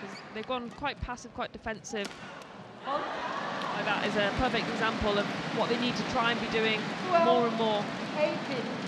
Absolutely. They're certainly going to give this second game a try, though probability does fall the way of the Thai pair at the moment.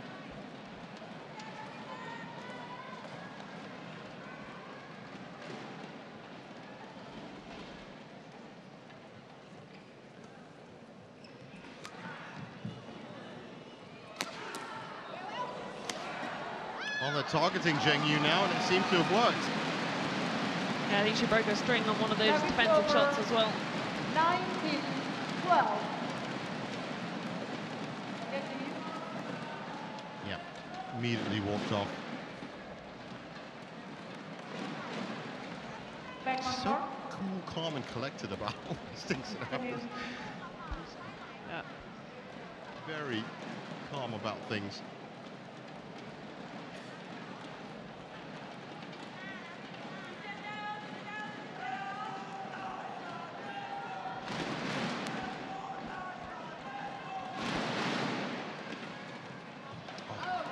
Very wide. So, 8 game points. 20 game point 12.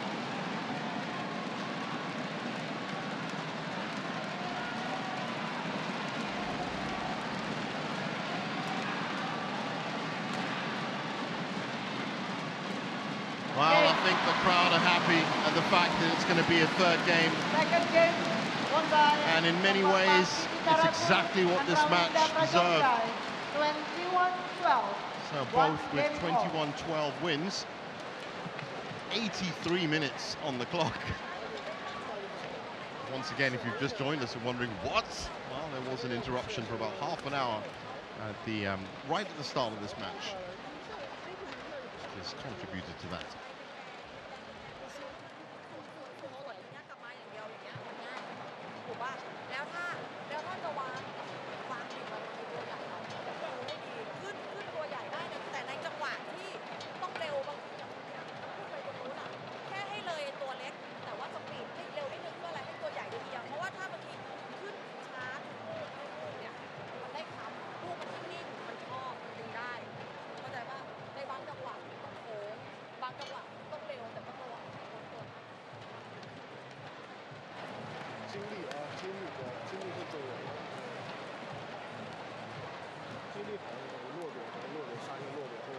节奏啊就不会差。然后不舒服的时候，拉的那个懒得打，然后上就没有那么重，对吧？往前靠一靠，然后再反击。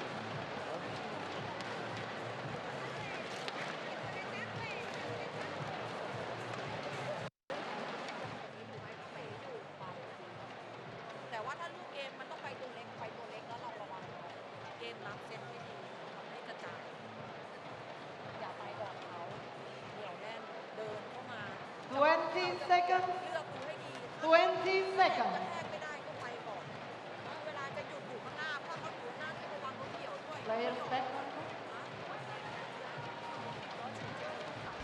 Oh, very interesting, differing coaching methods in that interval. China coach used maybe 30 seconds of that 2 minutes break, probably came out and said, it's really simple, win. That's it. And the Thai coach, of course, using maximum 2 minutes. Play. Yeah, I would say the body language of the Chinese in that interval, I wouldn't say concerning, but they didn't look too muted. Inspired. It was muted. It certainly looked like they had a lot to think about. That's a beautiful shot. Lifted over, right down the middle. Over. 1 love. I think the Thais were kind of hoping that was going to go out, that one. You could see in their eyes. Yeah.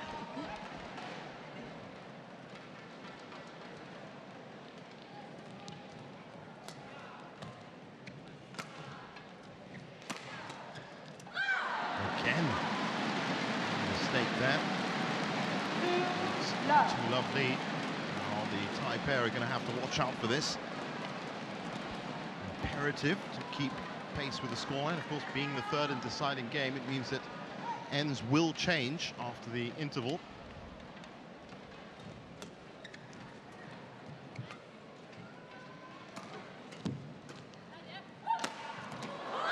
Straight to the body. That's a perfect setup. Again, it really seems like whoever's hitting that first drive, like Zhang did there, and then Zheng's hit a fantastic smash right into the right shoulder. It's such a difficult position to defend from. So 3-love. And the Chinese pair have come out exactly how they played in the first set, which is, I'm sure, maybe what the coach did say, partly in the interval.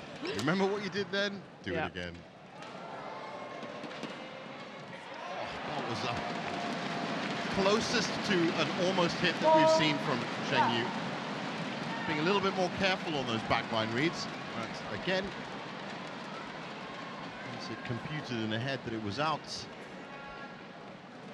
4-love.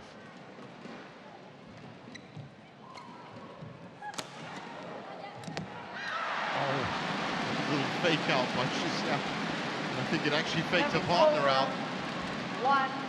1-4. Yeah, I think she probably stopped ever so slightly, and then it's quite difficult to very quickly readjust your body and your racket in such a short amount of time. Well, it really is about making the best of each side of the court, scoring the most amount of points you can before you get on the side that you're happy with. That was always going to come back with interest. Lift a tiny bit too high. Service over. 5. It's a combination smash from Zhang and Zheng. Yeah, the ties in the second set where they were varying their attack so nicely, they seem to have reverted back to a bit of just kind of smashing everything a bit too hard, and that's giving the Chinese pair opportunities to counter-attack.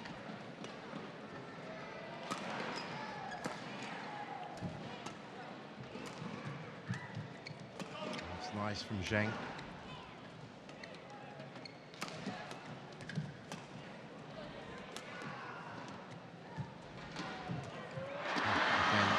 Even if that had gone over, you just got the feeling that Shuxian was moving. She was in the right place. Yeah, she was on it.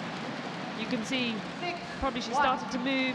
Now, she's already moved before Prajongjai's even started to hit the shot. A lot of space for her to aim at as well. Just looking into the future, which never happened, but it didn't need to.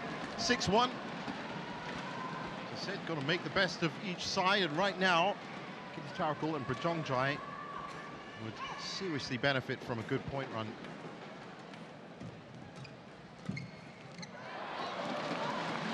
Well left, again, very close to being a fault. 7-1. They couldn't have asked for a better start.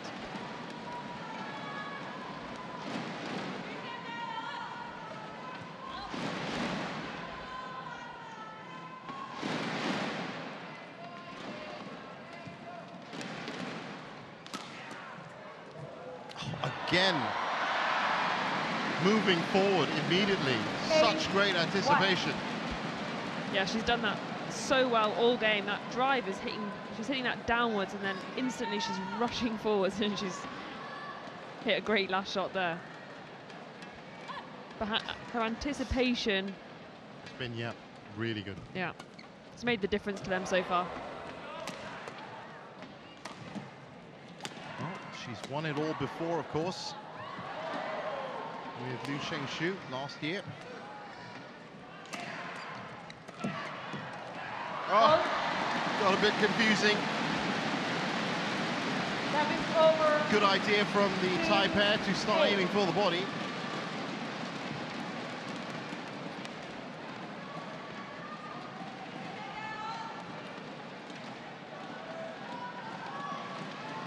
Don't really know what kind of shot Shusan was trying to play at the end there. I think she was hoping it was going to go to her forehand side, and then didn't have time to change to a backhand. And half her mind was thinking pirouette as well.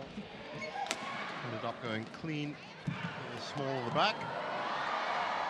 All bit positional instability. Settled now.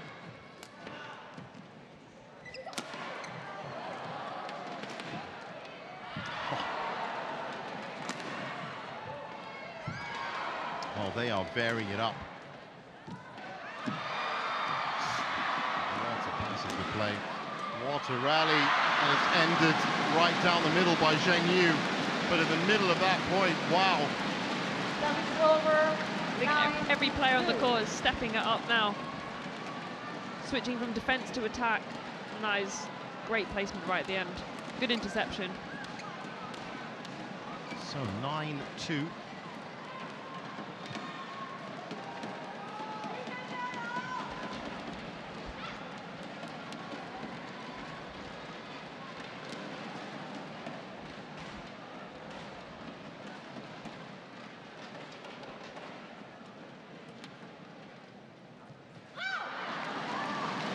Now, just on the brink of the third and final interval. Remember, change of ends after this interval. And, well, Kititharakul and Prajongjai would have really loved to have had more than 2 points in the bank going into that.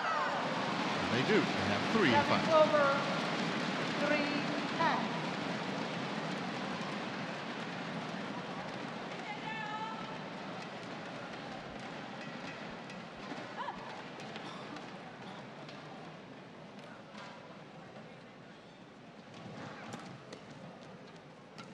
Nice and flat.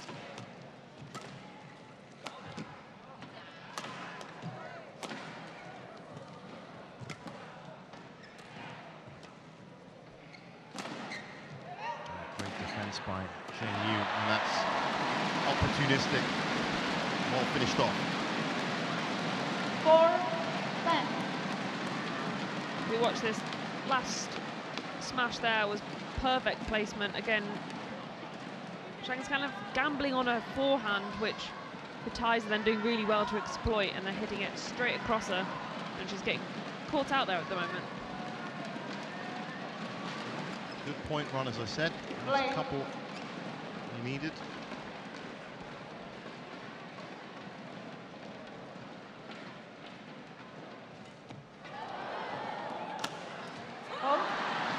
Well, that net cord really changed the complexion of that point. So 11-4 at the break, and the final phase of action on the way.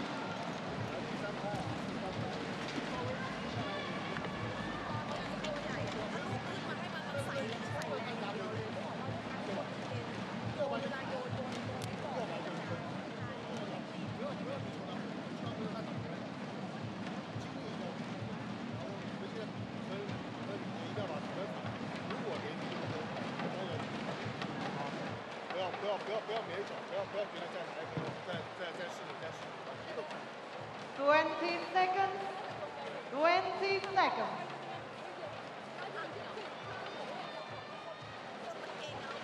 Players back on court. Coaches, return to your chair.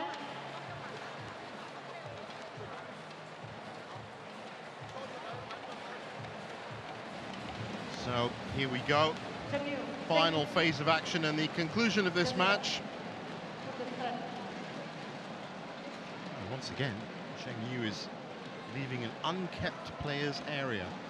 And that's something that is very, it's frowned upon by the umpires. You have to have that towel in exactly the right place. Yep, and your straps of your racket bag have to be tucked in as well.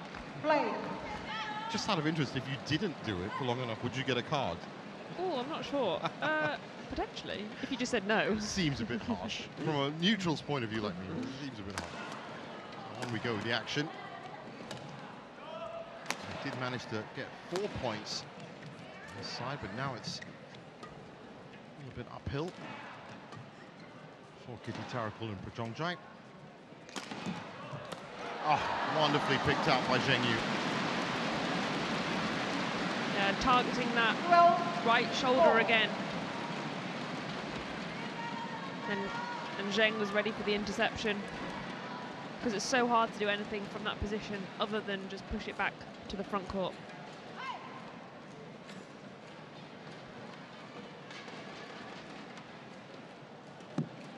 Loose serve, that one.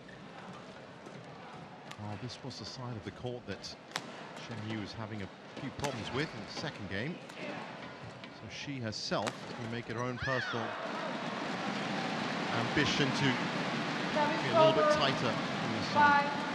5-12.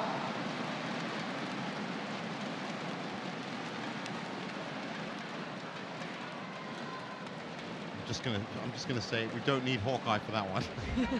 That was pretty wide. Yeah, I think she mistimed it. Maybe the lift was a little bit too short and she wasn't quite ready for that smash down the middle. On that note, we haven't actually had a challenge. No, we we're putting on now. 97 minutes of play. That's a good interception. Wipe the box. Well, going to start the comeback. They're going to start the comeback right now. Yeah, it definitely seems like both pairs are largely favouring that far side from where we're sat and from the camera angle. Yeah, that seems to be the golden side right now. Or today even. This is still the first match.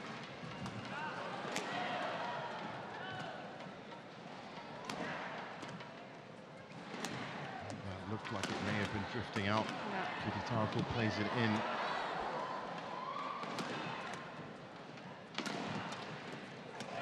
Back in position. She wanted that. She would not be denied. 7-12. Great step in there, and she's almost hit that. She's smashed. Zhang smashed back at her, yeah. Which put them under a lot of pressure at the start. This one, now there, she's hit that downwards. And Zheng just wasn't quite ready for that, being at the front court. It doesn't give you much time to react. Well, they've been stuck on 12 points as the Thai pair comes back.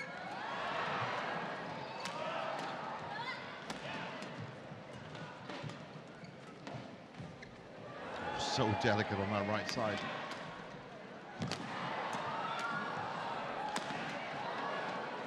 Oh, what a play.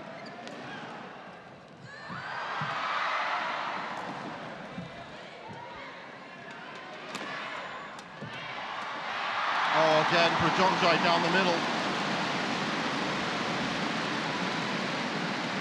Another great rally from the Thais there, making both the Chinese players move, and from the attack, from that other side, it seems like the attack is much more effective. Yeah, they're getting through now. Absolutely. I'm sure that's what they were thinking during the coin toss. End up the side at the end of action. Still some work to be done, though.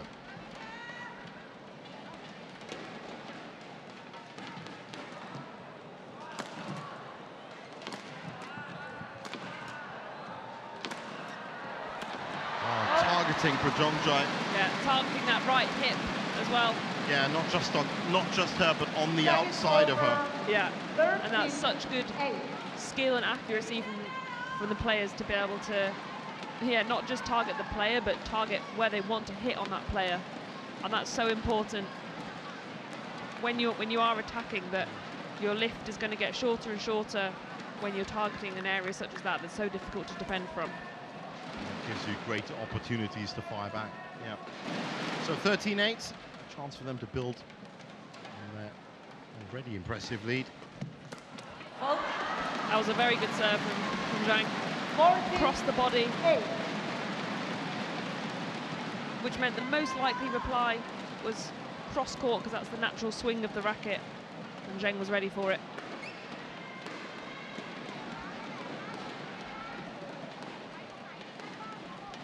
And we're into the 100th minute. I know, I know.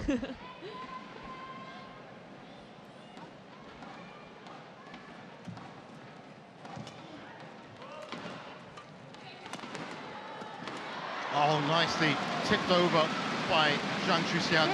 And it's interesting you should say the 100th minute, because of course for us and everybody watching, well, it was just a break, but for them they were practicing in that time, so it has been near continuous movement. There was about 5 or 10 minutes where they were kind of figuring out whether it was going to restart or not. But that's all going to take a toll. Yeah, and for the pair that wins and goes through tomorrow, that will also take a toll on their fatigue level going into that. Absolutely.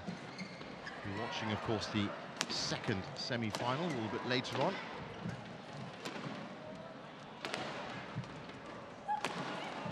Liu Shenshu and Tan Ning taking on the home pair. Mayasari and Sugiato. So 16-8, and things beginning to swing back to Zhang and Zheng.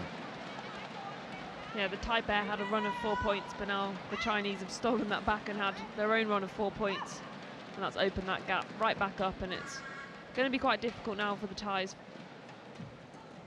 That's a good shot. That's a great shot. It's given Zheng Yu a number of opportunities. She moves forward, Shuxian moves back. Double rotation.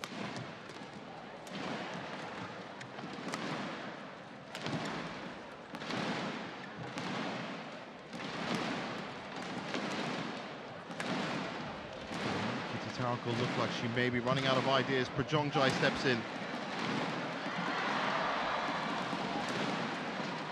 Oh, I actually had a suspicion that one of the shots earlier on in the rally was looking like it may have been heading that way. This one, Shuxian leaves. Yeah. Great awareness there to know that it's not going out right into that very last second, and to have the confidence to leave that. Yeah. No, it's absolutely admirable, and Prajongjai now showing a tiny bit of frustration on her face. They know that this is a Herculean task from here. It's a massive. Thank you. When we were talking about how much effort it takes to win 1 point off the Chinese pair, if you look at this 9-point, was huge gap. Yep, it's a very large task ahead of them now. It's a lot. But to their credit, they are on the slightly better side of the court.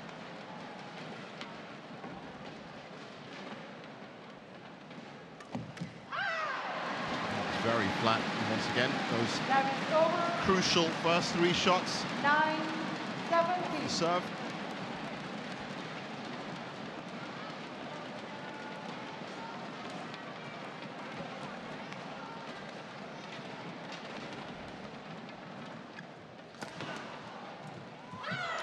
Shuxian with an uncharacteristic miss 10-17. from that range.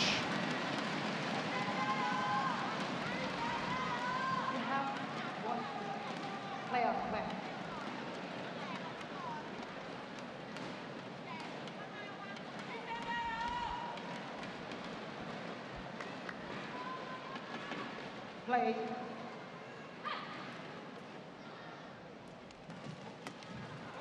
Oh, great reset by Zheng Yu. Stretched on the right side.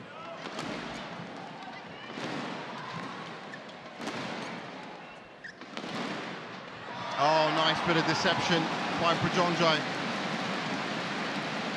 These are the kind of rallies that they need to be producing, rally after rally after rally. I think from 12-8 when they had that run against them of 5 points. Oh, we've got a challenge. Did she not hit that first? Well, that was a bit of a late challenge.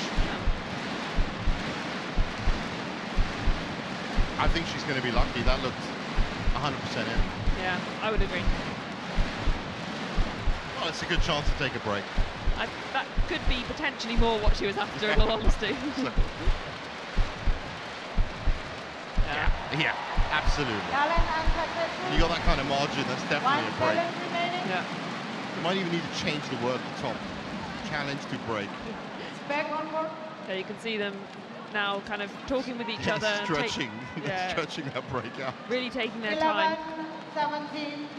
Because we've seen in this third set, both pairs have had runs of 4 or 5 points. And if they can stop this momentum now of the Thai pair, then they're looking in a very strong position. Yeah. So perhaps a touch of gamesmanship, as it's called.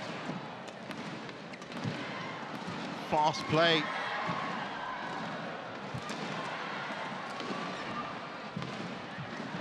Oh, wonderful. Well, no break right now. Seems like it's going to stop Prajongjai. Yeah, it was a fantastic block, and then Prajongjai moves forward straight away, anticipating the net shot. That's very, very technically nice shot. Getting a lot of reward from that front court right side. And now Zheng Yu asking for a wipe down.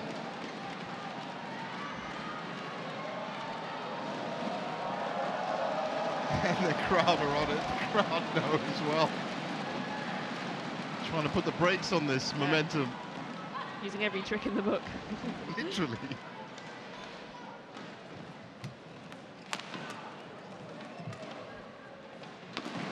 Well, they do not want them hitting 14, 15 points. It's delicate from Shuxian.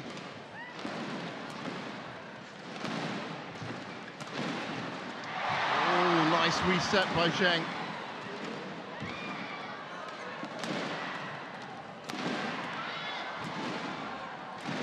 What a rally.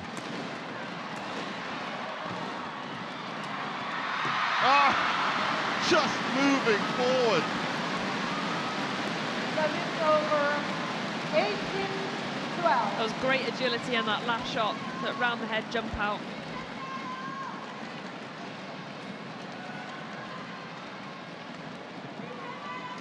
Well, now it's almost a case of how the Chinese pair need to work and work just to win the point.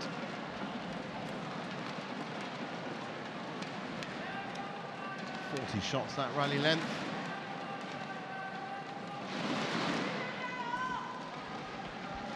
But the big difference, of course, between the pairs is that's the 18th point for Zhang and Zheng. And the Thai pair still looking for 13.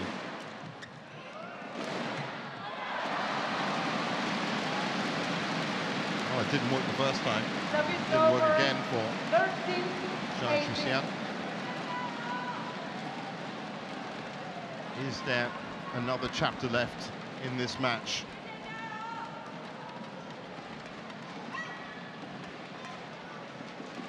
So the Thai pair now are the ones that are pressing forwards and making the moves on the court, which is exactly how the Chinese pair were winning their points.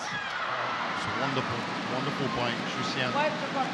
That's a perfect example of the pairs that are winning the points are making those kind of moves and pushing the opponents side to side and making them really stretch, full stretch. But of course, both pairs not willing to move back either. They want to keep moving forward, holding their ground, mid-court or front.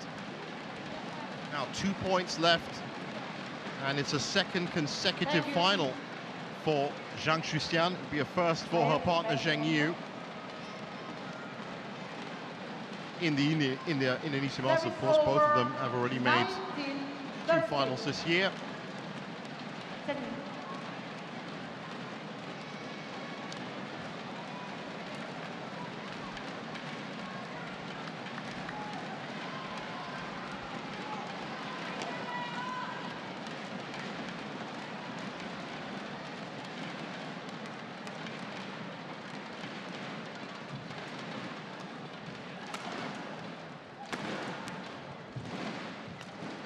Oh, great movement by Zhang and Zheng.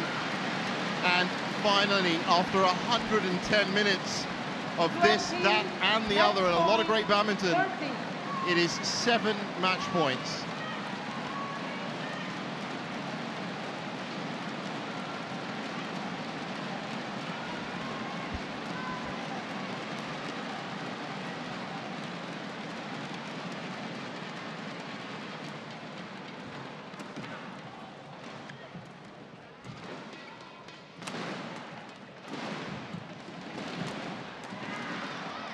A little bit stretched.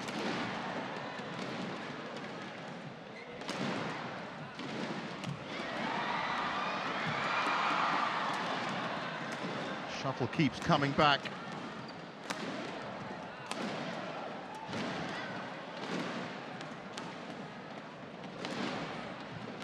Prajongjai goes to that front corner again. It's been very rewarding for her.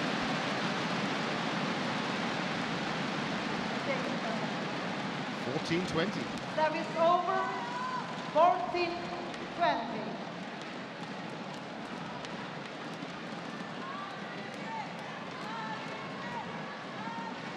Oh, 45 shots, our longest rally. Shen Yu looking very concerned, having some stern words with her partner just then.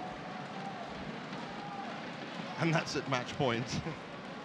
Yeah, I think she'll be saying, "Come on, I want to go. I want to get back to the hotel now." Well, it is about closing out games and how you do it.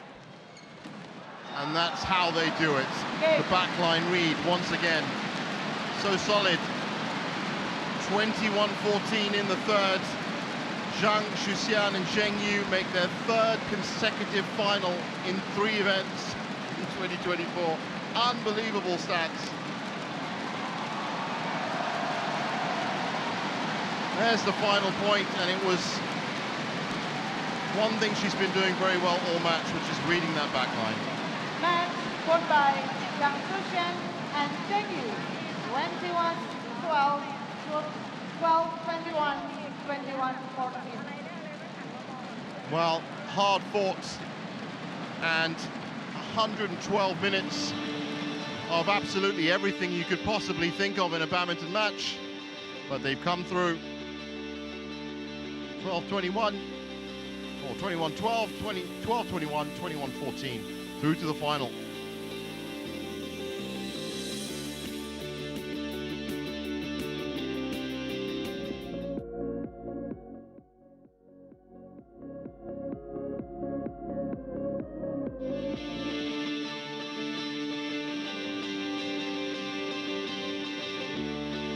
Coming up next is the mixed doubles. Don't go anywhere.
So on to our second match here on court 1, and it's the mixed doubles. Number 1 seeds Zheng Shiwei and Huang Yashong searching for a 5th title up against the number 4 seeds Kim Won-ho and Jong Na-eun. While these two have quite a rich rivalry, as you can see, they will face either Midorikawa Saito or Toft and Gravison. We'll be watching that